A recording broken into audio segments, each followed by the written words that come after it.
Une trentaine d'audiences environ depuis l'ouverture du procès en mars 2025. 18 témoins du ministère public sur 43 attendus à la barre ont été entendus.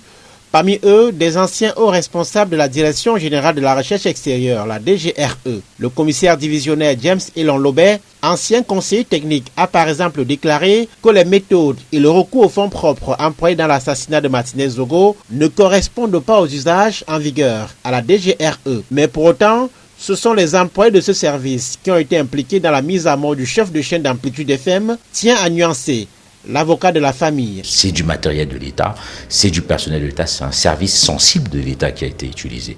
Donc à ce stade, on ne peut pas dire que la DGRE est totalement exonérée. On peut dire par contre, l'évolution que les choses prennent, qu'effectivement son image est entachée par les actions posées par ses agents. Maxime Ekoeko, l'ex-patron de la DGRE, était-il informé de la filature, l'enlèvement et l'assassinat de Martinez Zogo? Les témoignages entendus jusque-là répondent par la négative. Mais il faudra attendre la fin des auditions pour s'en convaincre. D'après l'accusation, 2 anciennes émissions du défunt ont été écoutées par le tribunal et ont permis de lever un pan de voile sur le contenu de ces productions. Martinez Zogo s'en prend virulemment au patron du groupe L'Anecdote, Jean-Pierre Amougou Belinga, et à Martin Savom, l'ancien maire de Bibé. À ce stade du procès, on sait également que l'endroit où le corps a été retrouvé n'est pas là où Martinez a été tué. En plus de la sensibilité des services mis en cause, le procès implique des personnages aux influences politiques et financières colossales, mais pour l'avocat de la famille, le trio de magistrats en charge du dossier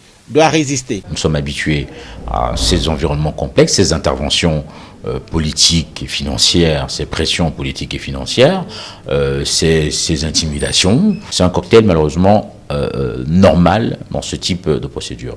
Ça ne nous freine pas, nous en sommes conscients, ça ne nous freine pas, ça, au contraire ça nous motive encore plus à être plus vigilants, à être plus déterminés. Des personnalités ont été citées comme ayant reçu dans leur téléphone les vidéos du corps de Martinez Zogo après son décès.